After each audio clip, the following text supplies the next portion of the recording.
Minha diretoria, vamos esclarecer algumas coisas importantes aqui em relação ao futebol brasileiro e muitas vezes coisas que parte da imprensa realmente não tem informação porque não tem... hoje em dia a imprensa cada vez menos tem relacionamento com as pessoas do futebol, né? Vira uma coisa de estúdio, você bate do estúdio, a pessoa recebe do trabalho dela e você não tem mais o contato diário e tal. Eu sempre prezei muito por isso, continuo prezando e assim, eu não sou um cara que não dou informações, eu não dou notícia, eu guardo pra mim pra formar uma melhor opinião. E eu já falei isso aqui uma vez indiretamente e vou falar mais uma vez porque está surgindo esse assunto agora de forma um pouco mais aberta. O Corinthians fez empréstimo de 10,9 milhões com o agente Fernando Garcia no fim de 2023. Timão ainda tem dívidas com os empresários Juliano Bertolucci e André Cury. Essa notícia ela vem para o torcedor e para alguns jornalistas um pouco mais sensacionalistas de uma forma... mas como assim? Tá pegando dinheiro de empresário, depois tem dívida, depois aí tem esquema, aí tem que botar o jogador e tem não sei o que, não sei o que lá. Cara, vamos ter muito cuidado para dizer isso, porque não dá para eu fugir da história que eu já contei aqui uma vez, sem citar clubes, e já abro dizendo que esse clube que eu citei não era o Corinthians, então não tem nada a ver com isso. Mas é o mesmo modus operandi, tá? Existem duas coisas no futebol que são comuns. Primeiro, os agentes passaram a ganhar dinheiro no futebol muito mais como empréstimo para clube de futebol do que necessariamente vendendo jogador. Isso é uma coisa que já está acontecendo há alguns anos no futebol brasileiro. O empresário tem dinheiro, ele pega lá 15, 10 milhões, dá para o clube e depois recebe com qualquer maior, ou então pega um percentual de um jogador e também, enquanto não se paga, ele tem, obviamente, o poder de barganha de ligar e falar, presidente, o senhor está me devendo aquele dinheiro lá? Bota aquele garoto meu ali. É óbvio que o jogo é assim. Não significa que vai acontecer em todos os casos, nem nesse do Corinthians especificamente, mas é evidente que o jogo é esse, né? E esse jogo tem acontecido há muito tempo. Existe uma forma de corrupção dentro do futebol brasileiro que é muito comum também, que é o seguinte, e de novo, eu não estou falando do Corinthians, estou repetindo uma história que eu já contei aqui há mais de um ano. Hoje, como ficou muito comum você pedir empréstimo para empresário, você fazer empréstimo com empresário, por causa de juros mais baixos do que banco, outras condições, percentual de jogador, enfim, outras formas de pagar, existe hoje um esquema de corrupção no futebol que você propõe ao comprador do seu jogador que ele pague em parcelas e você antecipa com o empresário por um valor menor, esse empresário recebe esse valor maior e muitas vezes os dirigentes acabam fatiando esse valor entre eles. Vou dar um exemplo. O time da Alemanha veio aqui e contratou o meu jogador por 20 milhões de euros. Só que ele vai pagar à vista. O que eu falo pro time da Alemanha, eu dirigente que quero roubar?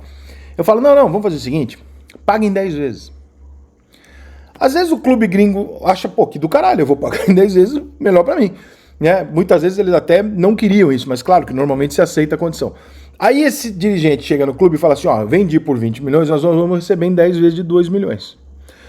Mas como a situação aqui é complicada, eu vou acertar um empréstimo com o empresário, que ele vai me dar 19 milhões de euros e vai pagar à vista.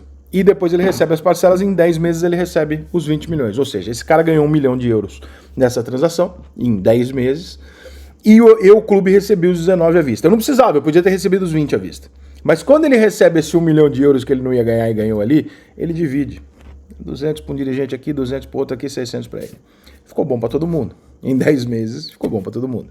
Então, essa é uma forma de corrupção que eu, evidentemente, não estou aqui dizendo que esse clube, aquele clube, etc. Estou repetindo aqui, não é o Corinthians a informação que eu tenho, tá? Então, às vezes que eu soube que isso aconteceu, nenhuma delas foi do Corinthians, para que fique claro que eu não estou dizendo que seja o caso. Mas por que é que os empresários estão participando dessas negociações no futebol e por que é que está acontecendo isso? Uma boa parte é pela perspectiva de possibilidade de fazer uma negociação melhor do que um banco para um clube de futebol, ser maleável na cobrança com percentual de jogadores e muitas vezes para fazer esquema de corrupção.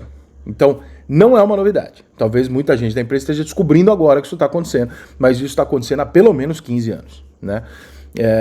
Nesse caso específico do Corinthians, são empréstimos. Enquanto você não souber especificamente o porquê, como, etc, e não encontrar indícios de absolutamente nada ilegal, desculpa, mas é só um empréstimo e qualquer coisa que você falar vai ser um chororô, ou meramente você vai estar fazendo insinuações e acusações de coisas que não fazem sentido.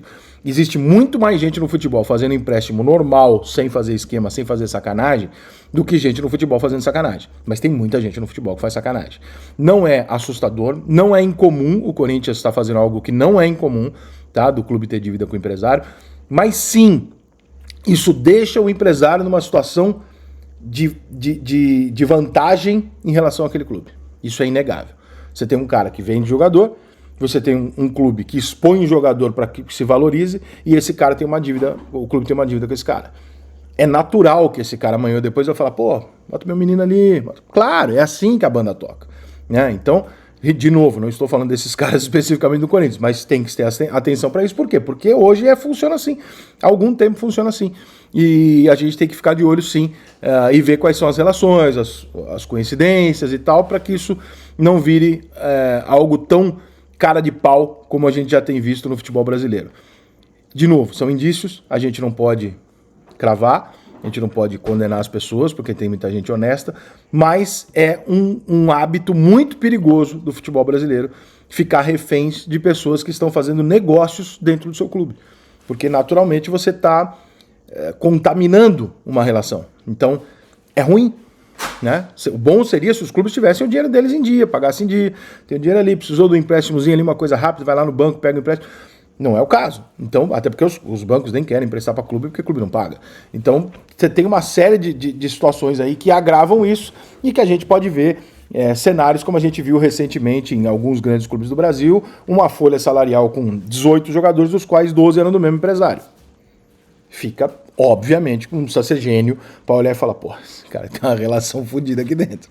Ou então, alguém tá devendo alguma coisa para esse cara, né? Porque não é possível que todo jogador daquele clube seja do mesmo empresário, isso não faz sentido. Hoje nós temos empresário pra caralho, normal que seja 2 ou 3 de cada um no máximo. E você tem, às vezes, essa condição que... Então eu entendo o torcedor ficar com dúvida, eu entendo até parte da imprensa falar, meu Deus, eu não sabia que isso estava acontecendo. Sim, isso acontece há muito tempo. E acho que a gente tem que ficar de olho aberto, sim. Porque é uma possibilidade... É uma condição ruim de se existir. O futebol brasileiro precisa disso, porque o futebol brasileiro vende o almoço para comprar janta. Né? E os dirigentes do futebol brasileiro não têm nenhum compromisso com 8 anos, 10 anos de gestão. Eles têm compromisso com o próximo ano de gestão, que é o momento que eles entregam o resultado, comemoram o título com os seus colegas, são eleitos ou não na próxima eleição e pronto, acabou. O que vai acontecer daqui 3 anos não é problema meu, fique vocês com a dívida, eu fico com o meu nome na história, e é assim que funciona o futebol brasileiro há muitos e muitos e muitos anos. Portanto, não tem nenhuma grande novidade que não seja o nosso amadorismo, a nossa falta de capacidade de gerenciar as coisas e a desconfiança de corrupção, que é algo no Brasil absolutamente justificada em qualquer esfera.